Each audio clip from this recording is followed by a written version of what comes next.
Puji Tuhan, Shalom. Kita teruskan dengan surat Rasul Paulus kepada umat di Roma atau kitab Roma, bab 8 dengan judul perikop keyakinan iman. Sebab itu, apakah yang akan kita katakan tentang semuanya itu? Jika Allah di pihak kita, siapakah yang akan melawan kita? Ia yang tidak menyayangkan anaknya sendiri, tetapi yang menyerahkannya bagi kita semua, bagaimanakah mungkin ia tidak mengaruniakan segala sesuatu kepada kita bersama-sama dengan Dia? Siapakah yang akan menggugat orang-orang pilihan Allah?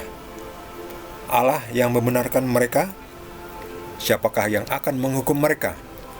Kristus Yesus yang telah mati? Bahkan lebih lagi, yang telah bangkit, yang juga duduk di sebelah kanan Allah, yang malah menjadi pembela bagi kita. Siapakah yang akan memisahkan kita dari kasih Kristus? Penindasan atau kesesakan, atau penganiayaan, atau kelaparan, atau ketelanjangan, atau bahaya, atau pedang? Seperti ada tertulis, oleh karena engkau kami ada dalam bahaya maut sepanjang hari. Kami telah dianggap sebagai domba-domba sembelihan. Tetapi dalam semuanya itu kita lebih daripada orang-orang yang menang oleh Dia yang telah mengasihi kita. Sebab aku yakin bahwa baik maut maupun hidup, baik malaikat-malaikat maupun pemerintah-pemerintah, baik yang ada sekarang maupun yang akan datang, atau kuasa-kuasa, baik yang di atas maupun yang di bawah, ataupun sesuatu makhluk lain, tidak akan dapat memisahkan kita dari kasih Allah yang ada dalam Kristus Yesus Tuhan kita. Demikianlah sabda Tuhan.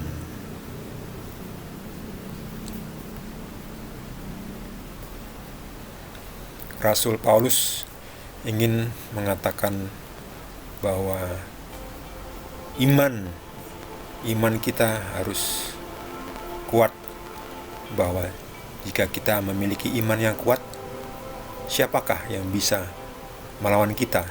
Dalam arti rohani, bukan dalam arti secara fisik, secara rohani. Kalau iman kita kuat, gak ada itu kekuasaan gelap, kuasa setan, gak bisa itu melawan kita ya, secara rohani. Tapi memang yang penting adalah rohani daripada fisik. Fisik ini sementara. Secara fisik mungkin kita bisa dilawan oleh lawan-lawan kita ya, kita bisa dibunuh, bahkan kan disiksa. Dia bisa. Tetapi secara rohani, iman keyakinan kita yang kuat kepada Tuhan Yesus ya, bukan kepada yang lain ya, kepada Tuhan Yesus Kristus Tuhan kita. Iman kepada Tuhan Yesus itu tidak bisa dilawan kalau kita memiliki iman yang kuat, keyakinan yang kuat. Tidak ada yang akan bisa melawan kita secara rohani ya. Walaupun fisik kita mungkin hancur, mati bahkan, yakinlah seperti Paulus katakan bahwa bagiku hidup untuk Kristus dan mati adalah sebuah keuntungan. Artinya ketika kita sudah mati, justru kita itu jadi pemenang kalau kita setia sampai mati. Bab kita ketika mati artinya selesai. Seperti kata Yesus di atas kayu salib, sudah selesai. Yesus sudah berhasil mengalahkan kuasa kegelapan. Mungkin Yesus memang mati, tetapi Yesus menang dalam arti rohani. Yesus mengalahkan setan. Setan tidak bisa membuat Yesus takluk kepadanya. Beda dengan kita manusia, kita seringkali takluk atau jatuh ketika kita mikul salib ya, terasa kadang atau mungkin sering terasa berat, jatuh. Gak apa-apa, udah memang tidak kadang salib tidak terasa enteng, kadang salib terasa berat, kita jatuh. Gak apa-apa.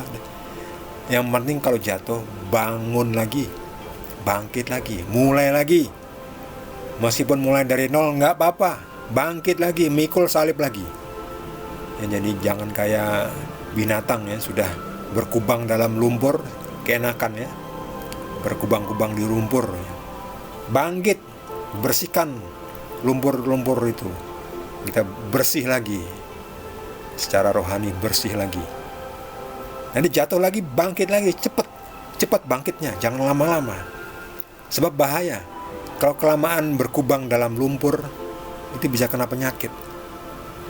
Artinya kena penyakit rohani, yaitu terserang setan, atau kita kehilangan berkat Tuhan.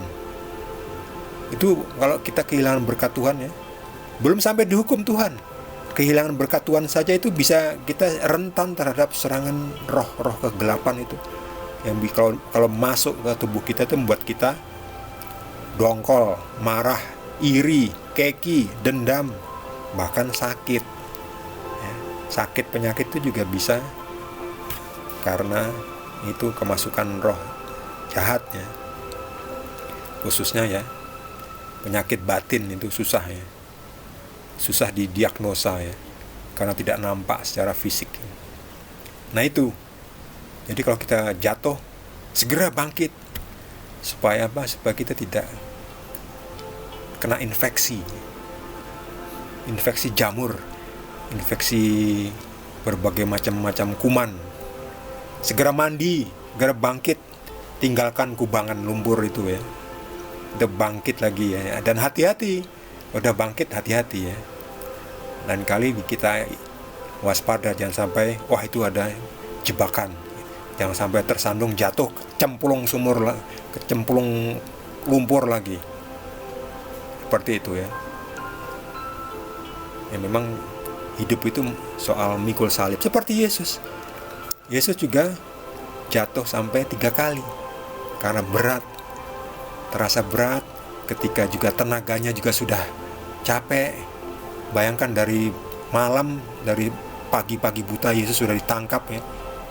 Ya pasti belum makan, belum minum, diadili, dipecut, dicambuk, dipukuli, keringatan, haus, lapar, lalu disuruh mikul salib yang berat, kan tenaganya kan habis kan. Jatuh, sekali jatuh, bangkit lagi, jatuh lagi, bangkit lagi, jatuh lagi, sampai 3 kali. Itu hanya sebagai ungkapan bahwa kita juga jatuh. Kalau kita menyangkal pernah jatuh, itu namanya membohongi diri sendiri. Kita pernah jatuh dalam kesalahan, jatuh dalam dosa, bangkit lagi seperti Yesus. Kadang kan kita secara mental itu capek, mengeluh, nggak apa-apa, bangkit lagi, doa, minta kekuatan lagi baru, Tuhan nanti ngasih. Seperti Yesus mendapatkan kekuatan, akhirnya mendapat bantuan kan. Simon dari Kirene bantu Yesus mikul salib. Demikian juga kita jatuh, terasa capek secara rohani, secara mental kita capek, secara emosional kita capek, kita jatuh, kita minta tolong Tuhan. Nanti Tuhan kirim Simon dari Kirene, yang tanda kutip ya, Simon dari Kirene ya, akan mengirim pertolongan, mengirim bantuan supaya kita bisa sampai kepada tujuan akhir kita, yaitu setia kepada Tuhan Yesus sampai kita mati, sampai kita bisa ngomong seperti Tuhan Yesus, sudah selesai. Kita setia sampai mati, kita juga akan bangkit bersama Yesus. Bagi saudara yang mendapatkan tambahan pencerahan dari Tuhan Yesus, boleh juga berbagi. Bagi yang belum subscribe, jangan lupa di subscribe dan juga di like. Kita akan lanjutkan dengan perikop berikutnya dari surat Rasul Paulus kepada umat di Roma. Terima kasih. Tuhan Yesus berkati kita semua.